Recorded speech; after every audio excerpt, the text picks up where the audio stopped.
bonheur infini de savoir qu'aujourd'hui, 26 juillet 2025, nous nous sommes venus en cellule emblématique, non pas pour festoyer comme ça se passe ailleurs, mais c'est autour d'une fête d'une particulière gravité, c'est la fête de la littérature, la fête de la culture.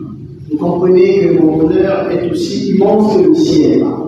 Cela étant dit, je vais donc me livrer à cet exercice, mais avant de commencer, monsieur le professeur Kadima et monsieur le professeur et directeur de l'ENAM, distingués membres et distingués invités, ma communication portera sur cette thématique que nous avons choisie, mais sous un angle plus particulier.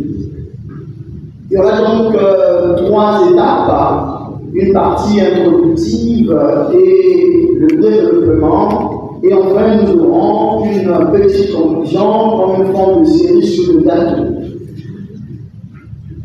Alors, l'homme, dans sa construction abyssale, ontologique et spirituelle, est un être doté de raison, d'autant plus que c'est un réseau pensant, comme l'affirmait avec raison Blaise Pascal au XVIIe siècle dans les pensifs. Dans cette dimension rationnelle, toute son architecture vitale et intellectuelle repose incontestablement sur son rapport intrinsèque avec la mémoire, qui lui sert de boussole en vue de mieux se replonger dans le fleuve du passé, d'agir sur la terre ferme du présent et de contempler avec optimisme l'horizon du futur. Ainsi, cette importante activité mémorielle s'articule autour de deux grands piliers, la mémoire collective et la mémoire individuelle, dont la littérature permet d'assurer la sauvegarde à travers les œuvres de l'esprit. À ce titre, les écrivains sont alors perçus comme les gardiens et sacrificateurs de la mémoire collective d'un peuple, d'une nation, et comme les porteurs indispensables et incontournables du temple sacré de la mémoire individuelle. Ils tiennent entre leurs mains la flamme olympique des idées, du savoir et de la connaissance dans ce monde où l'ivre est désormais perçu par la majorité des gens comme un acte de parjure à l'esprit, comme un crime de lèse-majesté intellectuelle et culturelle. Pourtant, Charles Péguy disait déjà dans son temps que c'est la mémoire qui fait toute la profondeur de l'homme. Fort de cette évidence implacable, notre réflexion thématique portera respectivement sur deux volets fondamentaux, en l'occurrence la littérature comme moyen de l'érection des ponts de la mémoire collective d'une part et comme un gage de l'édification de la mémoire individuelle d'autre part. Parlons de la littérature comme moyen d'érection des fonds de la mémoire collective. Ferdinand Foch affirmait avec sagacité que un homme sans mémoire est un homme sans vie, et un peuple sans mémoire est un peuple sans avenir. Fin de citation. Par ailleurs, rappelons à juste titre que lors de sa célébrissime conférence prononcée le 11 mai 1882 à la Sorbonne, Ernest Renan a soutenu avec une conviction inébranlable la thèse selon laquelle la nation est une âme, un principe spirituel. Deux choses qui, à vrai dire, n'en font qu'une, ce principe universel. L'une est dans le passé, l'autre est dans le présent. L'une est dans la possession en commun d'un riche legs de souvenirs, l'autre est le consentement actuel, le désir de vivre ensemble, la volonté de continuer à faire valoir l'héritage qu'on a reçu ainsi. Il est partout que, selon Renan, le passé est l'ensemble de souvenirs communs, l'héritage historique et actuel. Quant au présent, c'est la volonté de vivre ensemble, de continuer à partager un héritage commun. En un mot, il s'agit de partager la mémoire collective dans le vivre ensemble. Cette célèbre citation de Raymond vaut indiscutablement son pesant d'or en matière de littérature. En effet, la littérature, quel que soit le courant ou le genre, n'a pas seulement pour vocation de distraire ou de divertir le lecteur comme un simple moyen de détente, mais plus elle revêt aussi la fonction d'assurer et de veiller à la préservation de l'identité commune d'un peuple ou d'une nation.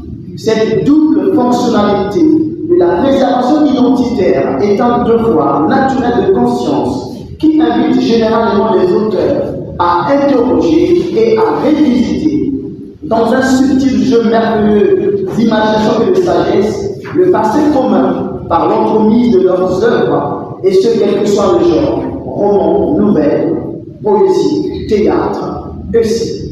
Il convient de souligner que les écrivains puisent parfois des ressources dans le passé.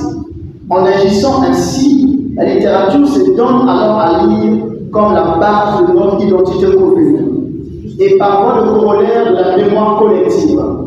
C'est dans cette optique que s'inscrit parfaitement la pensée de Michael Cunningham lorsqu'il a que les romanciers jouent un rôle clé dans la mémoire des hommes. La littérature nous permet donc de construire des ponts avec notre passé commun.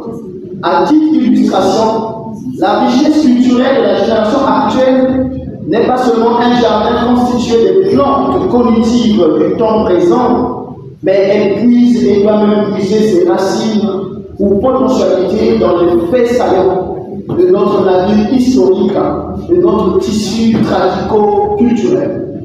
Les livres, à cet égard, constituent le moyen le plus sûr et le plus efficace, susceptible de doter cette génération des armes utiles qui lui permettraient de mieux appréhender et s'approprier le passé, et surtout afin d'établir le lien ou les ponts indéfectibles entre le passé et le présent.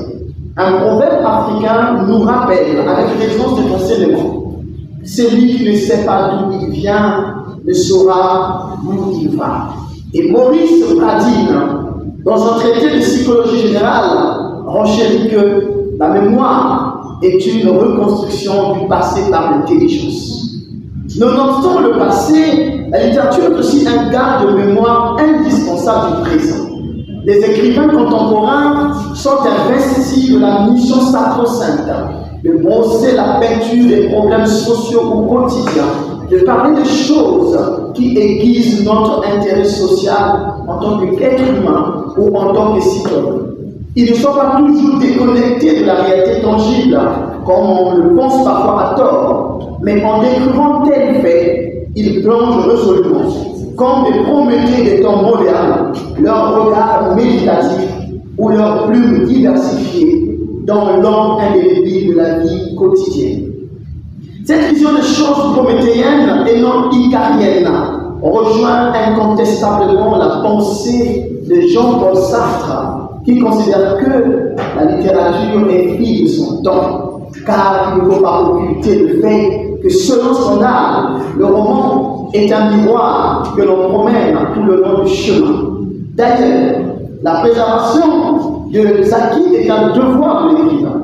L'illustre écrivain Albert Camus, lors de son monumental discours de réception de son prix Nobel, considère à propos que chaque génération, sans doute, se croit vouée à refaire le monde. Mais, poursuit-il, la mienne, c'est pourtant qu'elle ne le refera pas. Sa tâche consiste à empêcher que le monde ne se dépasse. Cependant, que serait alors le passé et le présent sans projection du futur? Pour ériger les ponts intergénérationnels, il faut que la littérature nous serve à relier à la fois le passé, le présent et le futur. Elle doit aussi nous servir de support pour la mémoire collective. Ainsi, nous allons regarder la littérature comme support intangible de la mémoire individuelle. Toute œuvre littéraire n'est pas forcément un vivant appel à la construction légitime des ponts de la mémoire collective. Certaines œuvres sont des véritables dialogues entre l'auteur et son œuvre, et entre l'œuvre et le lecteur. À cet effet, la littérature s'opère, s'il faut paraphraser Albert Camus, comme un moyen de comprendre le monde et de se comprendre. Tel que conçu, le livre devient par conséquent une forme d'introspection, une forme de retour sur soi, une forme de réminiscence. Anaïs Nin nous le rappelle en termes plus éloquents quand elle dit « l'écriture est une forme de découverte de soi ». De même, Paulo Coelho a bien saisi cette dimension sui generis de la littérature quand il affirme avec maestria que la lecture est une forme de voyage intérieur. Ce voyage livresque peut sans l'un doute nous amener à nouer de liens conversationnels avec ceux du passé. Pour cela, Descartes dit, avec bonheur, la lecture est une conversation avec les plus belles âmes des siècles passés. Notons in fine que la vocation mémorielle individuelle de la littérature est l'une des formes d'appel à la construction progressive d'un pan solide pour lutter contre les ténèbres de l'ignorance afin de se soustraire du monde sensible pour accéder au monde intelligible préconisé par Platon dans son ouvrage La République. Dans le même ordre d'idée, l'écrivain Marcel est convaincu que le livre est une clé pour ouvrir les portes de la connaissance. Et j'ajouterai, avec bonheur et sans trompage, que c'est aussi un moyen de motivation personnelle, un moyen de dépassement de soi, de transcendance, de cognitivité, un moyen puissant pour atteindre l'excellence, comme le préconise Julien Green. Sans doute, ce qu'il faut retenir, c'est que la littérature, à travers ses moyens d'expression, a la capacité inouïe de construire, dans le silence et la sérénité, des ponts ou des buildings intellectuels, des buildings culturels, des buildings sociaux, de permettre aux hommes de plusieurs générations de partager des expériences et des perspectives, et surtout de révisiter le passé, de consolider le présent afin d'agir conséquemment sur l'avenir. Il en résulte que la littérature est bien notre patrimoine commun et les écrivains ne sont, sur ce entrefaites, que les gardiens indispensables de notre mémoire collective et individuelle, sans laquelle aucune nation, aucun peuple, aucun individu ne peut prospérer. Mesdames et messieurs, distingués invités, telle est l'économie de ma communication sur cette thématique. Je vous remercie.